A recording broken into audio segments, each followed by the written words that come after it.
Hola, esta es la clase cuarta del curso de Historia de las Relaciones entre Panamá y los Estados Unidos. Hoy vamos a analizar la conferencia de Diana Uribe del capítulo sexto, que se titula La construcción del Canal Francés. En esta conferencia de Diana Uribe, que pertenece a la colección de ella titulada Historia de Panamá, ella va a enfocar dos temas principales. El primero, que es la construcción del ferrocarril transísmico por los americanos en Panamá, y en la segunda parte, la construcción del canal, es decir, el intento, ese proceso de la compañía francesa del Canal de Panamá.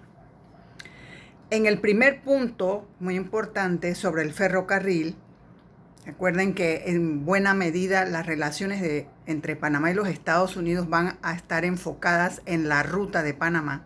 De ahí que estemos estudiando esa historia de la ruta de Panamá, esa ruta interoceánica.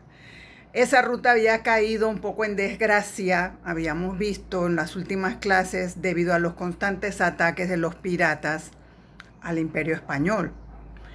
Eso pues durante nuestra época colonial. Ya en el siglo XIX nos independizamos de España, pero nos unimos a Colombia, los panameños.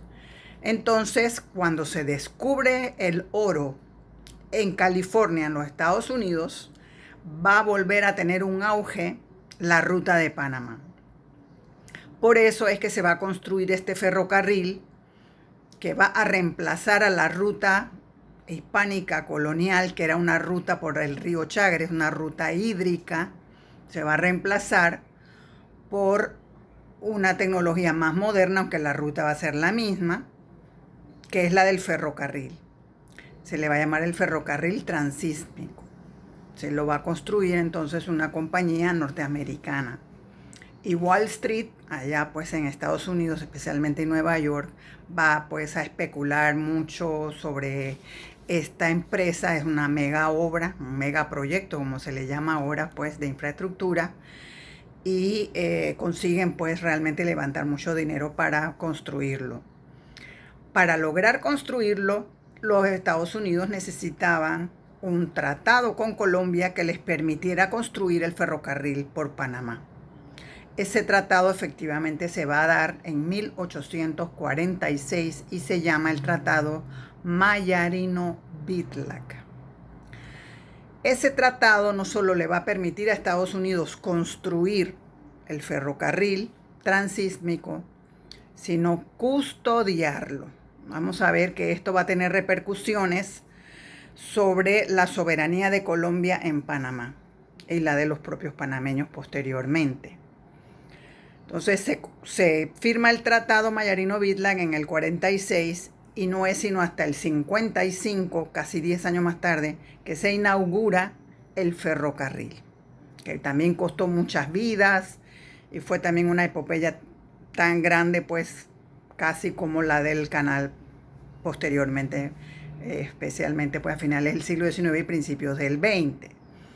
Pero Diana Uribe va a enfocarse en el tema del impacto que va a tener este ferrocarril, primero económicamente para Panamá. Va a reemplazar entonces la economía de ese transporte que era por río, y a los remeros o bogas, entonces les va a impactar negativamente el ferrocarril, porque ellos quedan sin su trabajo, sin su negocio, ¿no?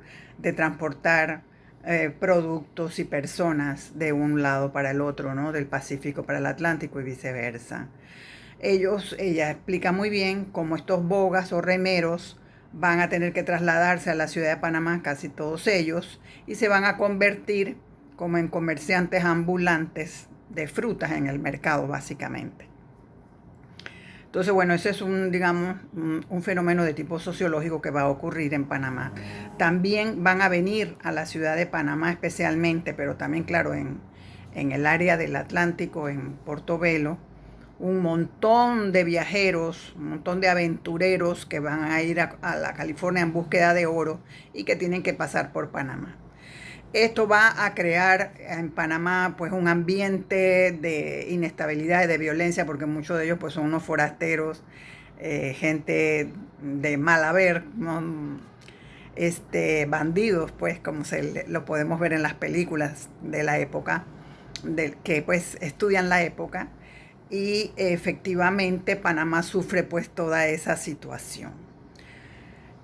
Nosotros vamos a ver inmediatamente después, en el 56, o sea, un año después que se ha inaugurado el ferrocarril, que se va a dar el incidente de la tajada de Sandía, que es una tremenda revuelta entre panameños y norteamericanos. Se le llama la tajada de Sandía porque se dice pues que un marino norteamericano compró una tajada de sandía en el mercado a uno de estos bogas que ya estaban bastante frustrados con la nueva economía del ferrocarril, y no le quiso pagar la sandía. Y de ahí entonces alguien pegó un tiro y se formó realmente una revuelta gravísima que le va a costar a Colombia indemnizar a Estados Unidos con una suma muy grande para la época.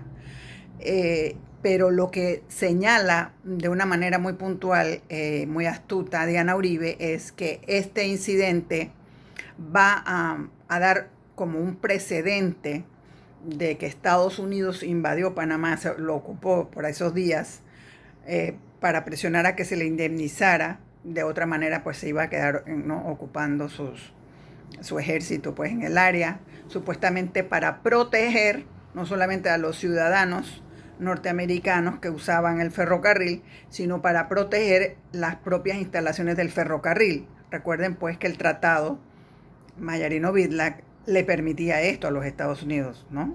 Lo de proteger al ferrocarril. Entonces, esa interpretación de cómo es que se protege, pues permitió que Estados Unidos ocupara Panamá en ese incidente de la famosa tajada de Sandía.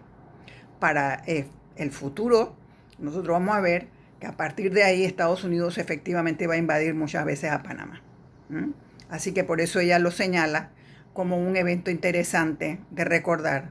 Para los panameños, normalmente en nuestra historiografía, nosotros recordamos el incidente de la tajada de Sandía como una tal vez primera expresión de identidad panameña que se manifiesta indignada contra los norteamericanos por sentirse ofendida y pisoteada, ¿no? Entonces hay un enfrentamiento panameños-norteamericanos que resulta interesante, pero también pues en el tema político es un precedente nefasto el de la tajada de Sandía, ese incidente, por el hecho de que Estados Unidos interpreta este tratado Mayarino-Vidlac como una licencia, un permiso de ocupar Panamá, con la excusa de que está custodiando al ferrocarril. Eso entonces, todo eso en el primer punto sobre el ferrocarril de Panamá. En el segundo punto que ella va a introducir en esta conferencia del capítulo 6 de su colección de conferencias, ella nos va a explicar cómo es que Francia entra ahora en el escenario político de Panamá y de Colombia con el proyecto de construcción del Canal de Panamá. Antes de que llegaran los franceses, obviamente los mismos norteamericanos tenían interés de mantener el ferrocarril, pero construir además el Canal de Panamá. Los colombianos, sin embargo, le dieron preferencia a los franceses. Posiblemente por la gran prestigio que tenía el conde Ferdinand de Lesseps, que era pues como la figura icónica y el líder del proyecto, y que ya lo había logrado construir un canal a nivel en Egipto, el canal de Suez. Tenía pues ese gran prestigio. Me imagino también interesante para Colombia tener un poco un equilibrio geopolítico de la presencia americana en Panamá, tal vez como equilibrarla con la presencia francesa.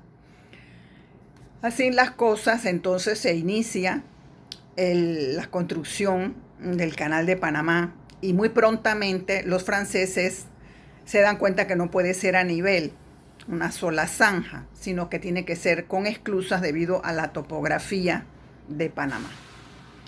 Cuando tienen que cambiar entonces el diseño de su propuesta, tienen que ir a Francia para que se pase una ley que les permita entonces este nuevo proyecto del canal con esclusas, que era más caro, entonces tenían también que levantar más fondos. Recuerden que era una compañía privada, así que era a punta de venta de acciones de los ciudadanos franceses que ellos levantaron pues el financiamiento para esta obra.